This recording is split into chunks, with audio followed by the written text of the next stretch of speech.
우리가 잘 아는 마태복음의 팔복과 같은 메시지로 보는 것이 대부분의 신학자들의 공통된 견해입니다. 그런데 사실 오늘 본문은 20절부터 시작이 아니라 제 생각에는 18절부터 시작으로 보는 것이 맞을 것 같습니다. 우리 18절, 19절 말씀에 어떤 말씀이 기록되어 있는지 한번 살펴보도록 하겠습니다. 누가복음 6장 18절 말씀입니다. 그들은 예수의 말씀도 듣고 자기들의 병도 고치고자 몰려온 사람들이었습니다. 더러운 영들에게 시달리던 사람들도 있었는데 그들은 낫게 됐습니다. 그러자 사람들은 모두 예수를 만져보려고 애썼습니다. 예수에게서 능력이 나와 그들을 모두 고쳐주었기 때문입니다. 하나님의 복의 시작은 18절부터 시작이 됩니다. 그리고 18절, 19절에 기록된 말씀은 병고침의 역사가 일어나고 육체적 회복이 일어나고 또 우리가 잘 아는 대로 예수님을 통하여 물질적인 회복도 일어난다고 밝히고 있습니다. 참 놀라운 축복입니다. 예수를 믿는 자는 이러한 놀라운 축복을 경험합니다. 물론 오늘도 마찬가지입니다. 실제로 예수님을 믿는 사람은 축복을 받고 또 잘 살게 됩니다. 복음이 지나는 곳마다 그러한 기적이 일어났습니다. 복음이 유럽에 들어갔을 때 잠자는 유럽이 깨어났습니다. 바울의 전도 이후에 터키, 이탈리아, 유럽, 영국으로 흘러갔을 때 유럽은 중세 역사의 중심에 서게 되었습니다. 그리고 그 복음이 아메리카 대륙으로 건너갔을 때 오늘날의 미국이 이루어졌습니다.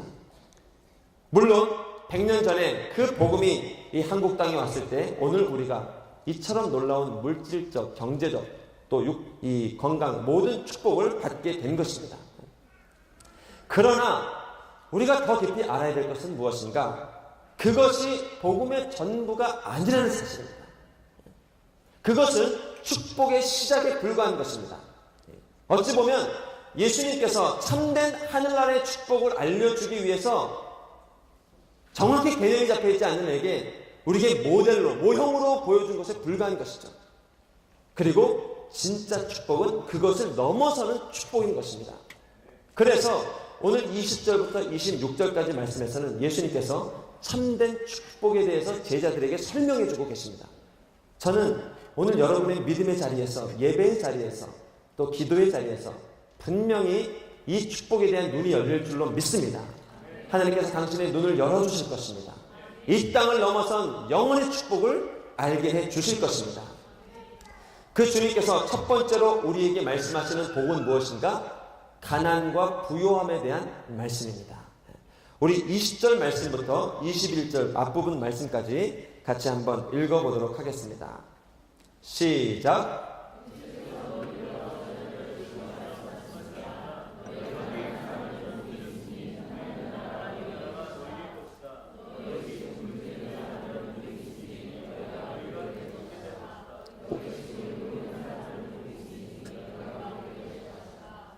이 가난에 대해서 우리가 일반적으로 알고 있는 비밀과는 다른 복음을 주님이 좀 말씀해 주시는 것 같아요. 가난한 자들이여 너희에게 정말로 복이 있을 것이다.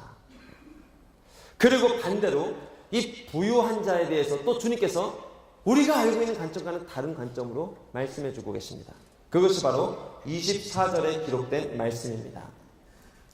그러나 너희 지금 부유한 사람들은 화가 있다. 너희가 이미 너희의 위로를 다 받았기 때문이다.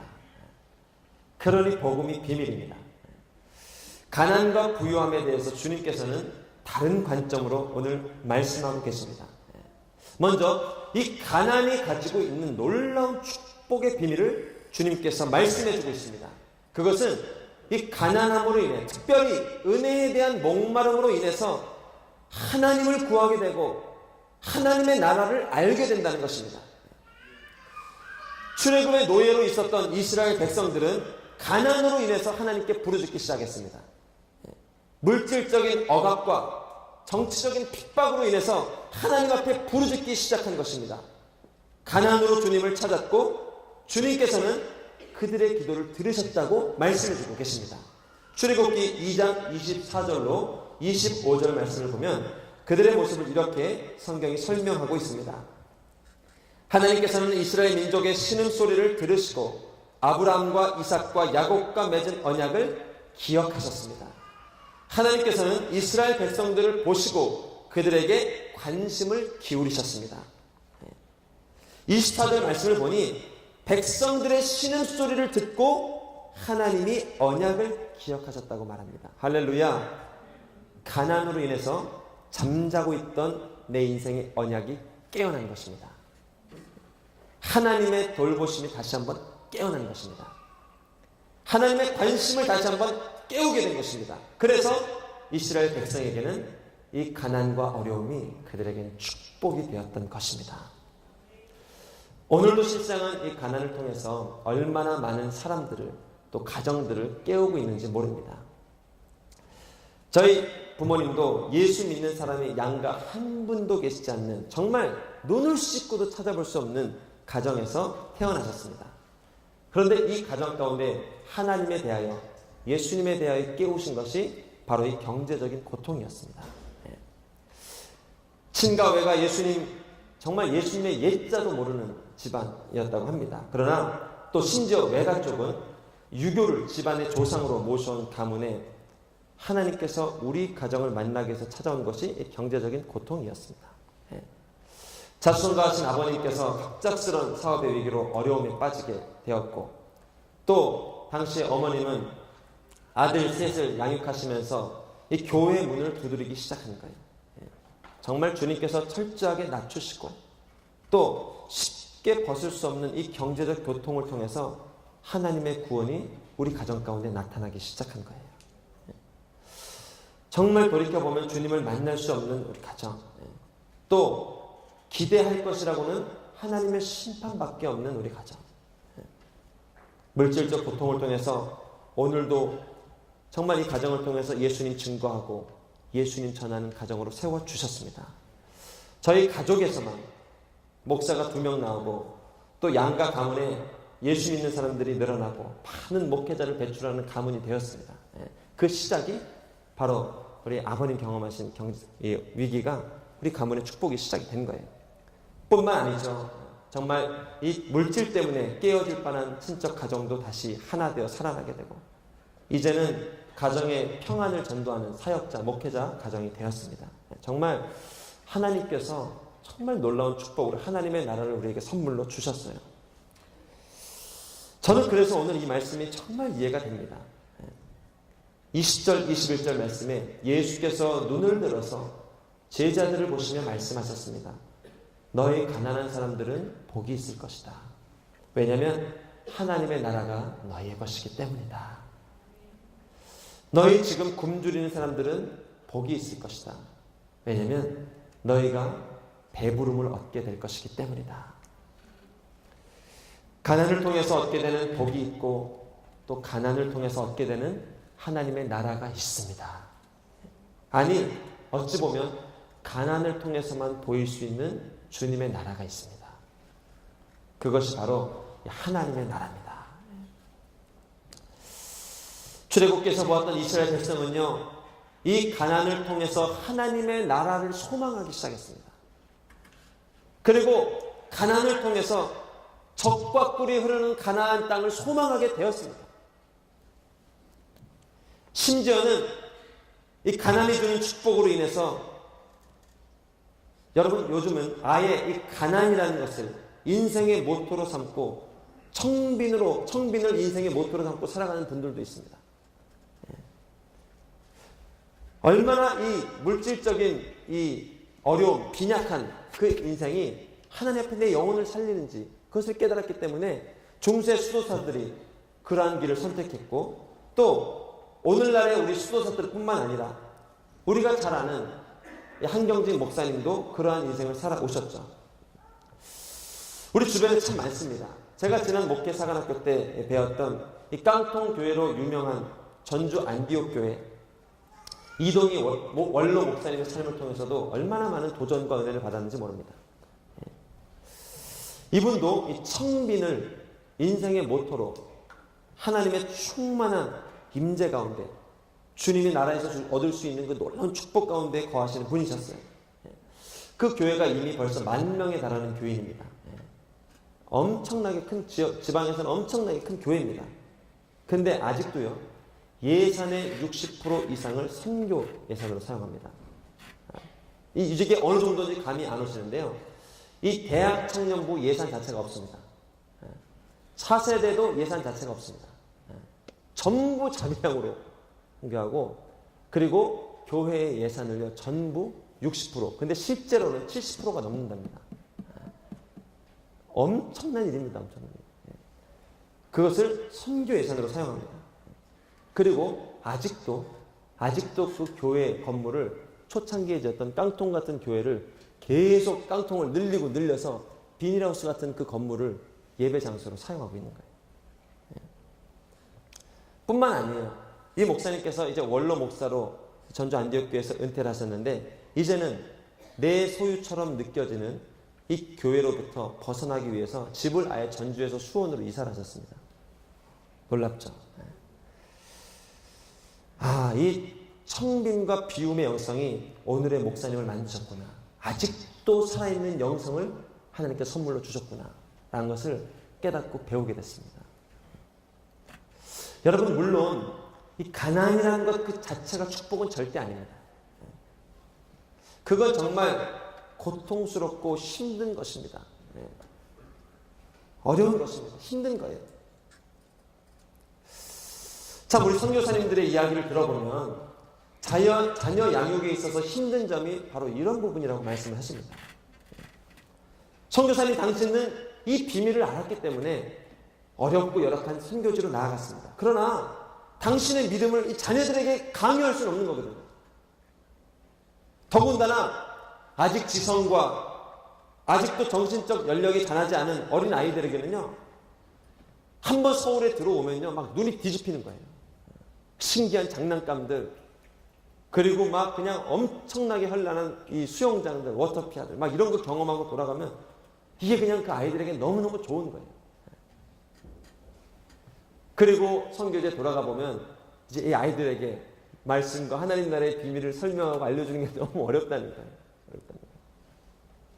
참, 어찌 보면 이 아이들의 모습이 우리 모습과 참 비슷한 것 같아요.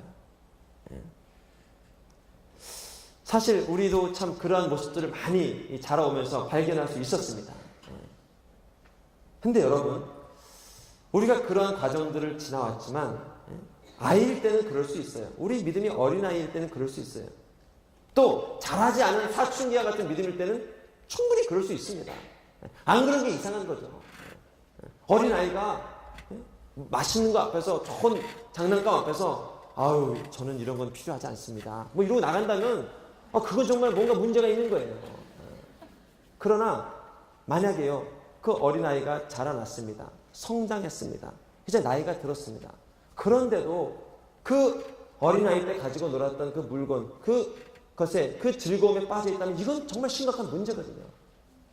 제가 강남에 홀리스타 갈 때마다 새벽에 한 6시 20분 뭐 이렇게 들어가지 않습니까? 그때마다 그 강남역에 밤새워서 놀고 또 마시고 했던 청년들이 지나가는 모습을 봅니다. 그 중에 이제 뭐 대학생들이 많죠. 한 20대 초반, 그때 청년들이 참 많죠. 그러면 참, 그래,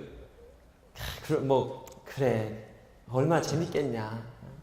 그 전부처럼 보이고, 또 10년간 시험 스트레스 가운데 받아온 그들의 인생을 생각하면, 그래, 이해가 안 되는 건 아니다 라는 생각이 좀 들기도 해요.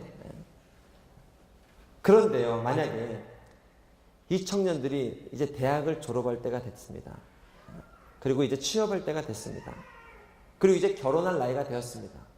만약 그런데도 그 밤에 그 새벽에 거기서 그렇게 방황하고 있다면 여러분, 얼마나 안타까운 일이겠습니까?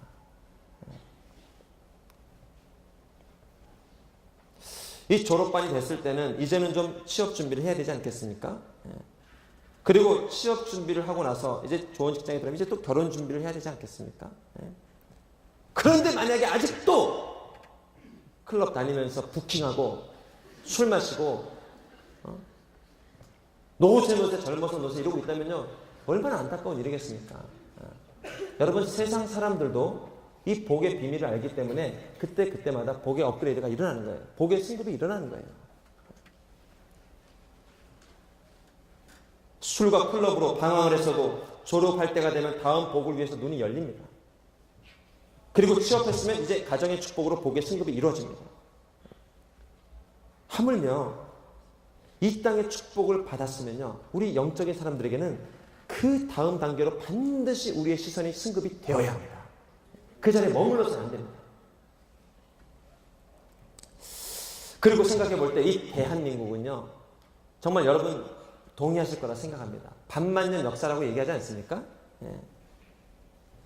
이 반만년 역사 가운데 가장 잘 사는 시대를 구가하고 있습니다. 여러분 맞습니까? 맞아요. 예. 경제대국 10위 안에 들어가는 나라, 이거는요 반만년 역사 동안 우리가 이뤄보지 못한 정말 꿈이었고 비전이었죠. 예. 그런데 이 작은 이 남한, 이 대한민국에서만요 경제대국 10위라는 나라가 된 거예요. 예. 복음이 들어온 지 불과 100여 년 됐습니다.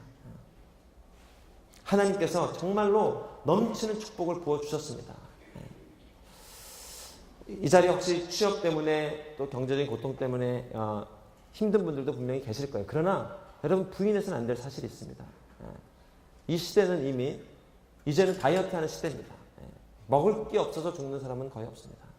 그리고 여러분 직장이 없고 해도 여러분 오늘이라도 서울역 가보고 또 오늘이라도 영등포 가보면요 매일 한 끼씩 밥을 줍니다. 걱정하지 않으셔도 됩니다. 맞죠?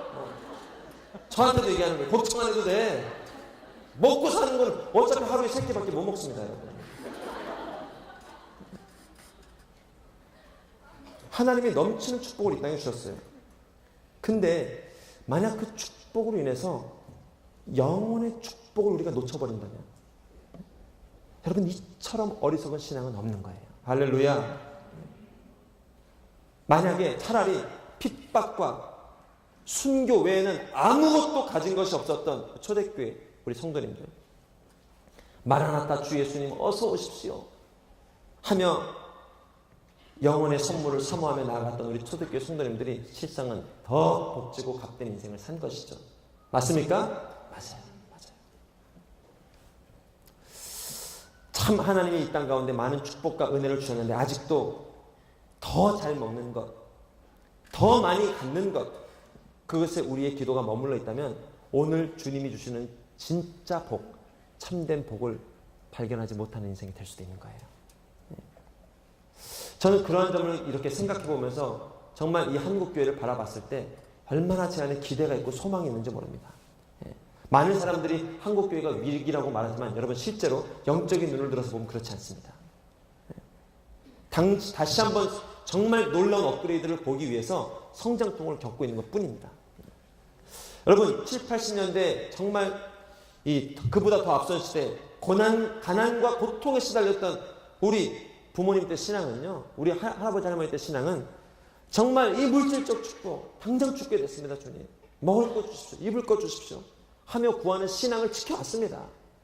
그리고 오늘의 축복을 받게 된 거예요. 그러나 그것이 전부가 아니죠. 그래서 하나님께서, 성령님께서 이 교회들을 깨우고 있는 거예요. 그리고 자성의 소리들을 막 일으키고 있는 거예요. 교회가 그래서는 안 된다. 여러분 교회를 비판하는 가장 이 큰 소리들이 교회 안에서 나오고 있다는 거 아십니까? 그리고 크리스찬이었던 사람들, 교회가 그래서는 안 된다. 그런 어떤 현세적인 이 물질적 축복에 머물러서는 안 된다. 그것은 교회가 지향할 비전은 아니다 하면서 이런 자성의 소리들이 깨우고 있는 거예요. 그러면서 우리의 가치관이, 우리의 믿음이, 우리의 세계관이, 우리 주님에 대한 이 고백들이 점점 바뀌고 있는 거예요. 할렐루야. 참된 복이 열리는 것에 우리가 깨어나고 있는 거예요. 물론 가치관의 충돌이 있죠. 둘 다 맞는 얘기인데 그럼 이것을 포기해야 된다는 것인가? 여러 가지 가치관의 충돌들이 일어납니다. 그러나 이 성장통을 통해서 분명히 한국교회는요 놀랍게 새롭게 될 줄로 믿습니다. 참 이러한 일들 보니까 야 정말 우리 교회가 할 일들이 많다. 교회가 할 일들이 많다. 그러면서 잠깐 여담이지만 제가 이런 생각을 넣어봤습니다. 어제 저희가 고국기도회 마치고 강남역에서 우리 클린 무브먼트 행사를 했습니다. 근데 진행하면서 제 안에 약간 부끄러운 모습을 좀 발견하게 됐어요. 저는 사전에 이 클린 무브먼트, 강남역에서 아침에 청소하고 하는 일들을 생각하면서 이거 좀 이렇게 알릴 필요도 좀 있지 않을까. 이 교회에서 이런 착한 일 한다는 걸 좀 알릴 필요도 있지 않을까. 뭐 알리는 게 그렇게 나쁜 것은 아니잖아요. 막 그런 생각이 들면서 이거 띠라도 좀 만들면 좋지 않을까. 아니면 조끼에 뭐 십자가를 크게 써가지고 이렇게 좀 해봐도 좋지 않을까. 이런 생각도 좀 있었어요. 워낙 그동안 착한 일을 안 해서 그런가 봐요. 그리고 좀 이렇게 기왕 나가는 봉사 좀 교회 다니는 사람들이 이런 일도 합니다. 이런 것도 좀 이렇게 알려주고 싶고. 그리고 지나가다 누가 물어보면 이렇게 대답해주고 싶고. 어디서 나왔어요? 오늘이 교회에서 나왔습니다. 교회에서 이런 일도 합니다. 저 교회 다니는 사람입니다. 교회 다니는 사람. 막 이렇게 막 얘기해주고 싶고. 막 누가 물어봐주기 기다리고 막 이런 거. 근데 쓰레기를 처음 딱 줍는 순간 야 정말 이런 생각과 사고가 얼마나 가볍고 참 신앙이 가벼워요. 얼마나 얄팍한 생각인지를 깨닫게 됐어요. 쓰레기 처음 딱 줍는데 마치 제 느낌에 주님의 이런 마음이 좀 느껴집니다. 왜 이제 나왔냐 라는 좀 마음이 느껴져요. 그게 어떤 나를 정죄하고 나무라는 말씀이 아니라 너무 기뻐하시면서 어떤 주시는 도전처럼 느껴지더라고요. 참 감사하더라고요. 그러니 더 일찍 나온 것이지 못한 게 좀 죄송하고 또 정말 그 별 볼 일 아닌 착한 일 하면서 그거 그냥 이렇게 얘기하고 싶어 하는데 마음이 너무 부끄러운 거예요. 그래서 정말 속으로 생각했습니다. 이거 정말 안 하길 잘했다. 막 J4U 막 온누리 교회 막 이런 거 사실 우리 5명 목회자 기획팀에서도 제가 좀 얘기를 했거든요. 하면 좋지 않겠습니까? 근데 정말 안 하길 잘했다.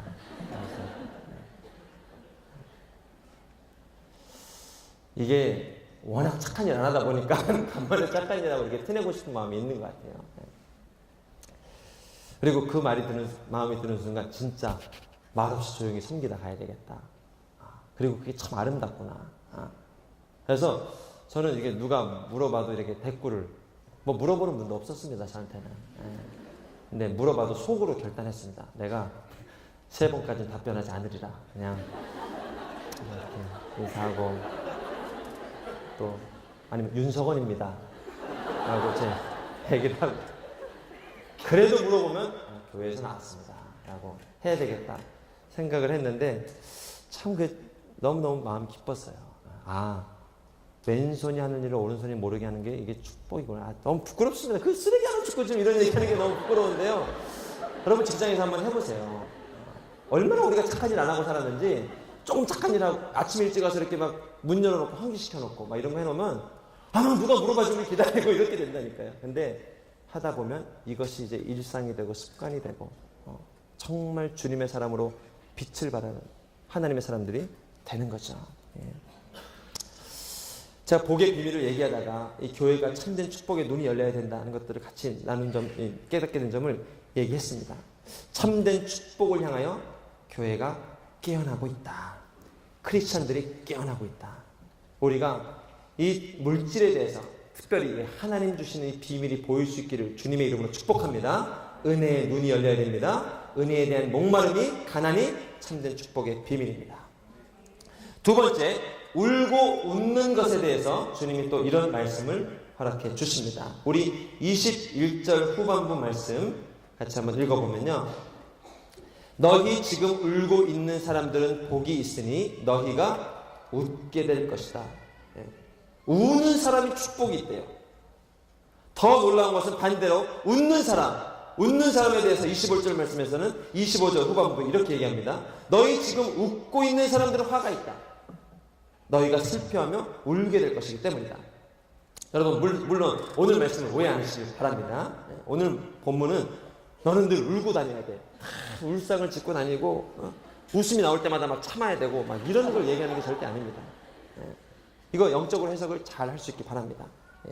본문이 말하고 있는 웃음은 뭔가? 이거는 쾌락과 현실 안주에 빠진 웃음을 말하는 거예요. 반면 본문이 말하고 있는 눈물, 울음은 뭔가? 죄에 대해서 회개하고 통회하는 이 상한 마음을 얘기하는 거예요. 죄 때문에 네가 슬퍼하고 울고 있느냐? 복이 있다. 천국이 너희 것이기 때문이다. 죄 가운데도 슬퍼하지 않고 웃고 즐기며 살고 있냐? 너에게는 화가 있을 것이다 라고 경고하신 말씀이에요. 이 눈물에 대해서 참 기억나는 예화가 있는데요. 이 초등학교 적응에 실패하고 막 싸움질, 도둑질 이런 걸로 태양 맞은 아이들을 양육하는 이 대안학교의 교장 선생님이셨던 우리 김진홍 목사님께서 이 대안학교를 운영하시면서 본인이 느낀 감정을 이렇게 얘기한 적이 있습니다. 생활 부정응해가지고 막 아이들이 이 학교에 왔습니다. 막 태양 맞은 애들이 대부분입니다. 그런데 이들을 다시 한번 새롭게 양육하고 정말 그들에게 관심과 사랑을 줘서 새 사람 만드는 게 이 학교의 비전이래요. 근데 이 아이들을 첫 번에 막상 상담을 해보면 흔한 말로 아이들의 싹수가 보인대요. 이 아이가 앞으로 어떻게 될지가 보인대요.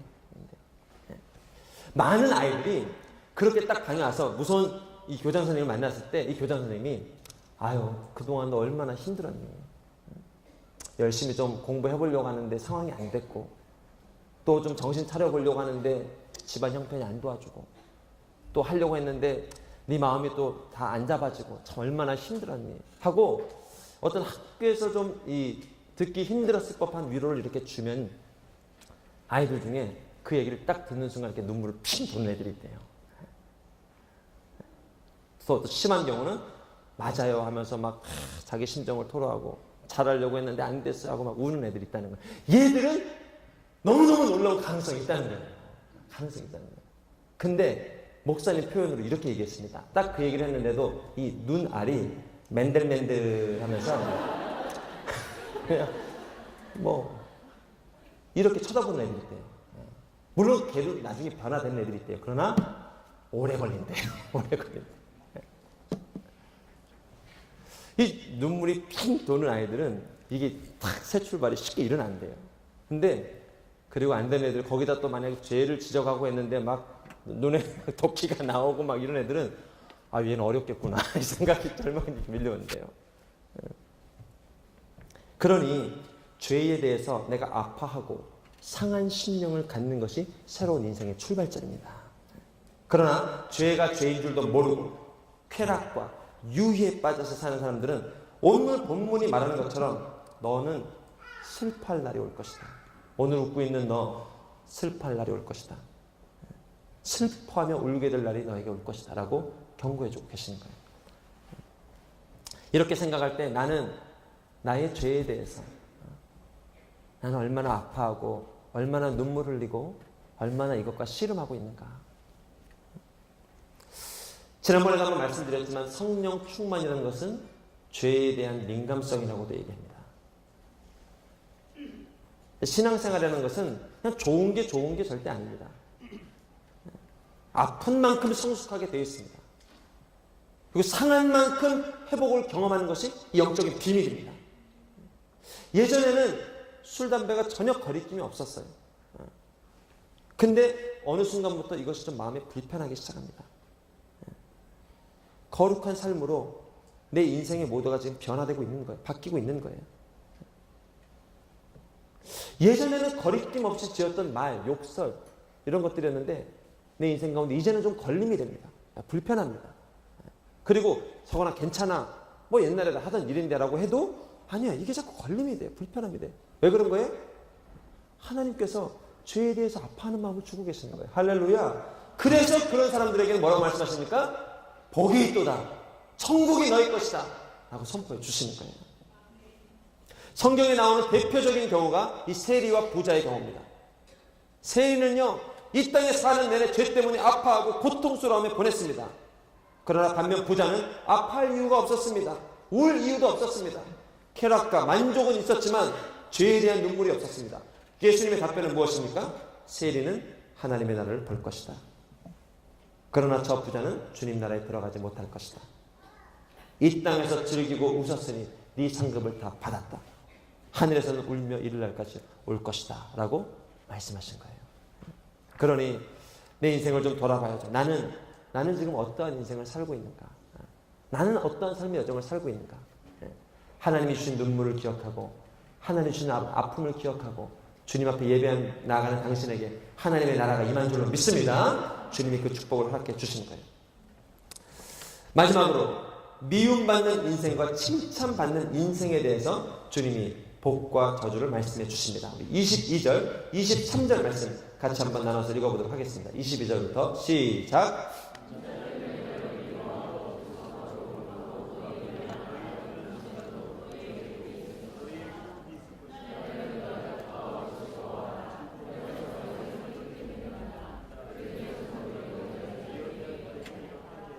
그리고 반대로 칭찬받는 사람에게, 이 땅에서 칭찬받는 사람에게는 26절 말씀에서 이렇게 말씀해 주십니다. 26절 말씀 한번 읽어주겠습니다. 시작.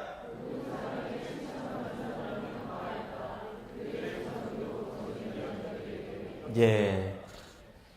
먼저 오늘 말씀 또 이거 헷갈리지 않기를 바랍니다. 항상 욕 먹고 다니라는 말하는 게 절대 아닙니다. 혹시 이 중에 항상 늘 욕을 먹고 있는 분들이 계신다면 그분들은 좀 한번 돌아보세요. 내가 너무 돈을 안 쓰고 있나? 맨날 얻어먹기만 하나? 아니면 맨날 내 욕심만 사리사욕만 챙기고 있는 것 좀 돌아보세요. 그런데 오늘 그럼 주신 말씀, 너희는 욕을 먹어야 된다, 너희는 칭찬받는 것을 즐거워하지 말라, 이 말씀의 의미가 뭔가? 이거는요, 주님을 위해서 미움을 받고 배척받는 사람들은 너에게 복이 있을 것이다. 반대로 너의 인생의 기준이 하나님이 아니라, 하나님의 평가가 아니라 사람이 너의 인생의 기준이 되고 사람에게 칭찬만 받으려는 사람에게는 화가 있을 것이다 라고 경고해 주십니다. 우리가 요즘 묵상하고 있는 생명의 삶, 사울의 인생을 통해서 얼마나 잘 보고 있습니까?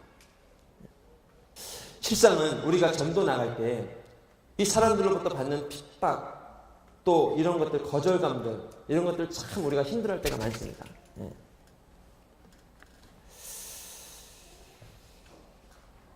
근데요, 여러분, 전도할 때 경험하는 이 무시와 핍박, 사실은요, 당신이 지금 전도한다고 누가 죽이는 사람 없습니다. 아멘? 없어요. 정말 없어요. 그냥 약간의 무시 정도예요. 약간의 무시. 저 같은 경우는 머리 자르러 갔다가 원장님에게 전했더니 그 다음부터 좀 서비스가 이제는 좀 갑을이 좀 바뀌는 경우가 있더라고요. 예전엔 제가 갑이었는데 고객이니까. 이제는 제가 전도하는 입장이 되면서 갑자기 어느 순간 좀 을이 돼요. 그리고 머리도 직접 해주다가 이제는 이렇게 헬퍼 통해서 이렇게 머리 감기게 하시고 이런 좀 불편함들이 있습니다. 그 정도 무시해요. 그리고 정말 뭐 심한 경우는 막 화내는 경우도 있죠. 너나 잘못지 왜 나한테 예수 전하냐고. 뭐 그 정도입니다. 그 정도. 근데 그마저도 정말 우리가 이 요즘 세대, 저를 포함해서요, 우린 정말 너무 곱게 컸어요. 그냥 귀하다. 너는 사랑받기에 태어났어. 너는 절대로 욕먹어서 안 돼. 하면서 막 욕이 들릴 법하면 귀를 막아주고 막 그냥 축복. You are so beautiful, wonderful. 뭐 하면서 듣다 보니까 이제는 막 조금만 무시하는 발언이 와도 막 마음이 어려워요. 힘들어요. 거절감이 생겨요. 그런데 오늘 성경에서는 분명히 얘기합니다. 복음으로 인해서 너희가 미움을 받고 좀 배척을 받고 무시받고 거절받고 있느냐? 너에게는 복이 있을 것이다. 22절 말씀. 인자 때문에 너희를 미워하고 배척하고 욕하고 너희 이름을 약하다고 밀쳐내도 너희에게는 복이 있을 것이다. 너희가 기뻐하고 즐거워하라. 하늘에서 너희 상이 크기 때문이다. 할렐루야. 정말 복받기 원하는가? 하나님 복음 증거하는 사람이 되라는 거예요. 제가 이 전도를 하다 보면 이 화내는 분들이 계십니다. 처음에는 그게 불편해서 이제 전도를 안 하기도 하고 좀 소홀히 하기도 하고 했는데 하면 할수록 그 화를 내가 들어야 되는구나. 그리고 진짜 전도가 잘 된 날은 그 화를 많이 들은 날이에요. 여러분 그 전도에 보면 그 교회에 대해서 상처 있는 분들, 막 비판하는 분들은 이 화가 어디 안 갑니다. 그리고 언젠간 이걸 쏟아내야 돼요. 근데 이거를 하나님 앞에 자꾸 쏟아내면 이거 화가 되는 거예요. 근데 전도하러 온 사람들한테 이렇게 막 쏟아내잖아요. 너나 잘 믿으라고 그러고. 그러면요, 희한하게 집에 가면서 다시 생각이 됩니다. 그리고 어떤 경우는, 내가 왜 이렇게 흥분했지? 근데 교회에 왜 이렇게 상처가 많지? 하고 돌아보게도 돼요.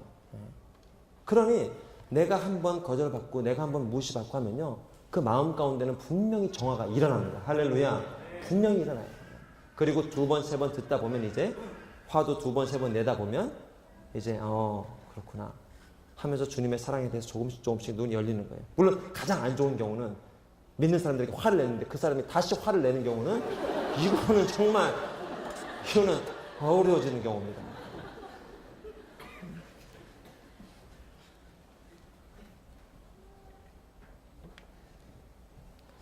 그러니 예수님을 위하여 대신 좀 무시받고 대신 좀 핍박받고 대신 좀 핍박까지도 없어요. 그냥 좀 무시받고 좀 거절감 당하고 하는 정도입니다. 그 사람들은 복이 있을 것이다. 주님 말씀하신 거예요. 여러분의 입술을 통해서 하나님의 축복을 경험하는 자 되길 바랍니다. 직장 가운데, 가정 가운데 정말 하나님 주신 지혜를 쫓아서 적어도 1년에 한 2-3번쯤은 정말 안 믿는 분이라도 전도해보고 도전해보고 말씀해볼 수 있기를 주님의 이름으로 축복합니다. 그렇게 예수님을 위하여 좀 손해보는 사람들이 하늘의 영광을 경험할 것이다 라고 말합니다. 이것이 주님이 우리 가운데 보여주신 이 복의 비밀입니다. 여러분, 우리가 분명히 기억해야 될 것은 오늘 본문에 앞서서 18절로 19절 말씀에서 분명히 주님은 땅의 축복을 말씀해 주고 계십니다. 이 땅의 축복에 대해서 말씀해 주고 계세요. 오늘 이 자리에 너무 육체적으로 힘들고 너무 관계적으로 힘들고 너무 정신적으로 힘들어서 이 자리에 온 분들에게 우리 주님이 야, 너 그런 거는 이 땅의 축복이니까 구하지 마라고 말씀하지 않으신다고요.